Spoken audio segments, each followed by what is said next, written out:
In this video, we'll look at the best decentralized exchanges to use if you're looking to trade crypto perps, otherwise known as perpetual futures. This is for day trading, if you want to go long or short assets, if you want to take leverage. We can do this now on decentralized exchanges and trade directly from our wallet, meaning we don't have to put our assets in anyone's custody and we have freedom with what we trade. I'll go through the best 5 in this video, which have high trading volumes and the most users consistently. But if you go to DeFi Llama, which I will link below, come down to the volumes tab here and then perps, and you can do some research yourself on some of the best protocols here, the trading volumes that they're doing and which chains that they're on. We'll have a look at 5 top protocols in this video, and this is based off trading volumes and brand recognition, and we'll compare some of the details between them. So this is what a usual Perps DEX will look like these days. This is Apex. So it behaves exactly like a centralized exchange where trading is fast, you get fast price feeds, and you don't have to sign transactions every single time that you trade. What we do is we connect a wallet, we put funds into the wallet and obviously send them into the exchange. You trade on there, and then whatever balance is less, you can take that out back into your wallet.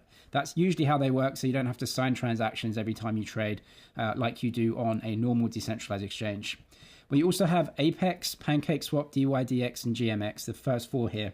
You can pretty easily use these from an EVM wallet. So you can send in USDC from your wallet, you'll get your balance in the exchange, and that's it, you can trade with it. Jupiter is on Solana, but it's very similar. If you do use Solana, it's going to be easy just to get USDC into the Perps DEX there. Apex is actually from Bybit, one of the largest centralized exchanges in the world, so they funded that. It's essentially the on-chain Bybit. PancakeSwap has been around a very long time as a DEX. It now has a Perps feature.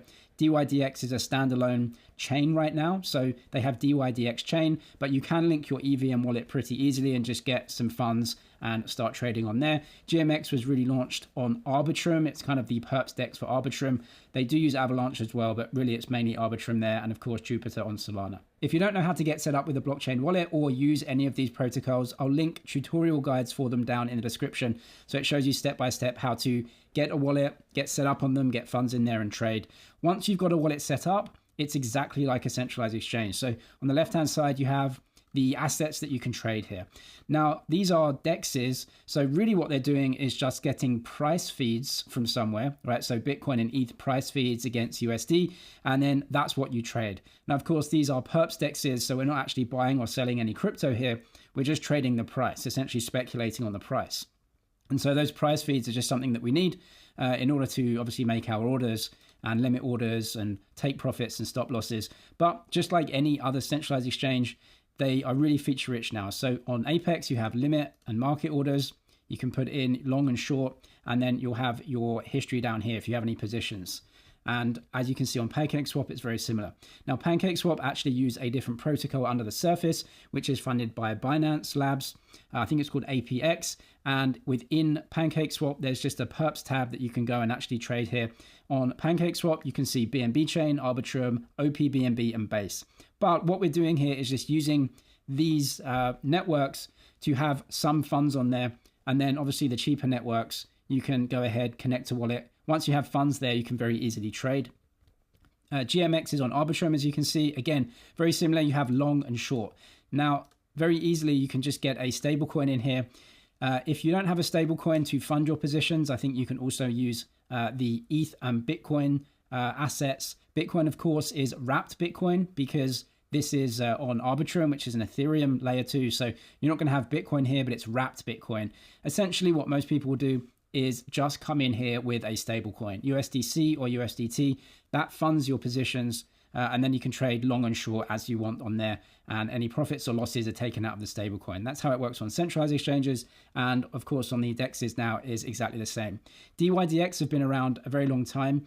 Now DYDX are actually having their own chain now, so DYDX chain, but what you can do is connect a wallet. So even if you have an Ethereum wallet, up here in the top right, I can recover my keys here, and this is an EVM wallet that I've set up, and it's actually linked me to a new wallet that was set up on the DYDX chain, because DYDX are trying to be, absolutely decentralized in every way, and so have their own chain, and so that's obviously not great if you're not in the Cosmos ecosystem, because that's where they're building. So what they're doing here is trying to make it easy for people in the Ethereum world to keep their wallet. You just send the funds over, you link your Ethereum wallet to their wallet, and then you can just recover keys when you go back onto the site. And of course, the main thing is we just want to get USDC in and out and then take our positions. So that's how they work. And as you can see, they look pretty much exactly like centralized exchanges these days. All of these protocols are very competitive on trading fees as well. And it works the same way no matter which platform that you're using, which is you have the trading fee that's charged by the exchange,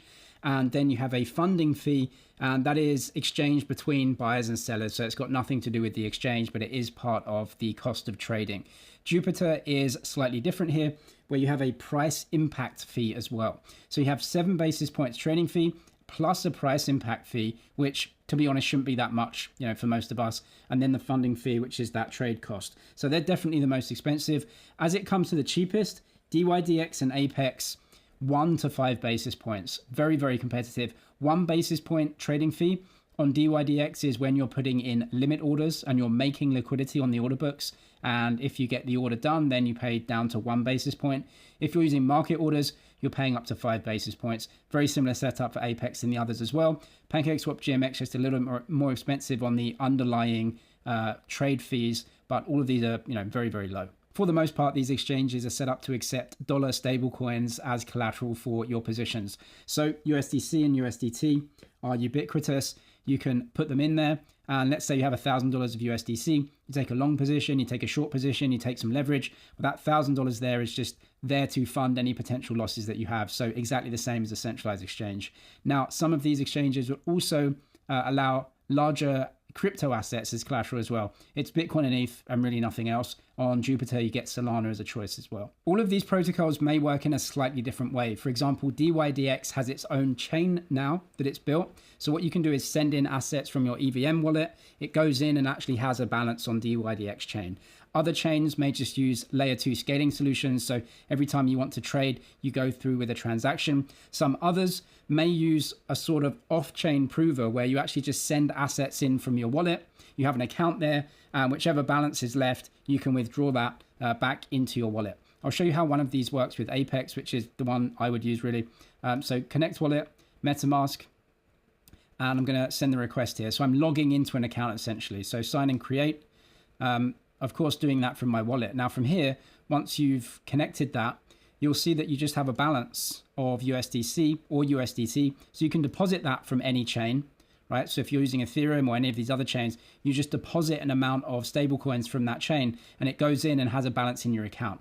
When you're done, you can press withdraw and you can just withdraw that stablecoin through any chain to the wallet that you own. So it doesn't really matter which chain that you're using just using that to deposit and withdraw.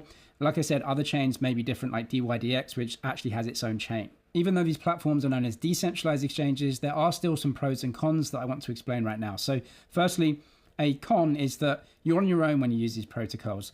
There's very little customer service and they're not going to be helping you out anyway, right? It's supposed to be decentralized, so you're on your own. A pro is that they do not have custody of our funds. So if there's a bad debt on the system or the business or whatever, we don't care because we deposit and we withdraw and the blockchain helps us do that. So they can't custody our funds or take our funds in any way like that. So that's good for us. Now, the other thing is these are decentralized, meaning essentially anyone can use them with a wallet. And that means that you can skirt around certain regulations and rules and other KYC things, which sounds good, but eventually that's going to get cracked down on for sure. And usually what will happen is they will ask you eventually for an account bound token, which essentially proves which country that you're from. And if you're from a country where you can't trade these things, then you'll eventually be blocked. And that's just the rules and is what it is. And so that will be coming eventually as well. And of course, if you aren't allowed to trade a certain product in your region, then that's for a reason. And so I can't ever recommend skirting around that or doing anything that would be contra to any regulations or rules in your region. So always keep that in mind because the rules are there for a reason, usually because these products are not really suitable for retail investors. So that's my bit. If you do want to check out the protocols, I'll link them below and some tutorial video guides. Don't do anything that is against rules in your region. I'm James, this is MyZG. Cheers for watching and I'll see you in the next one.